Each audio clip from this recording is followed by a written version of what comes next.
Rating mga pamalo ni mama nung bata ako, kaya napapaisip tuloy ako kung ampun ba ako o ano. Walis tingting, 100/10. Mabuti sana kung yung marami ang ihampas sa'yo, kaso 1 to 2 lang, kaya ramdam mo yung hapde. May kasama pang aftertaste. Di wow. Chanelas, 5/10 kasi hindi sa pagmamayabang, magaling ako sa Sleeper X tsaka Bahay Kubo, kaya naiilagan ko to. Bawi ka na lang man next life. Char! Hanger, 1,000,000/10. Kapag ito nahawakan ni mama, hindi yung titigil hanggat buo pa yung hanger. Oo. At kapag nabali na yung hanger, abay ta-transfer yan si mama. Dito sa sinturon, 1,000,000/10 din ang syutang inang sinturon na to.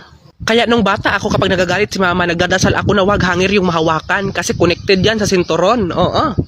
Ang sarap talaga dun magsulat ng letter tapos ipadala sa MMK. Pero napaisip ako, kawawa yung artistang gaganap kasi kumakain ako ng sipon dati. Kamay, 2/10. Hindi naman yan masakit. Bleh.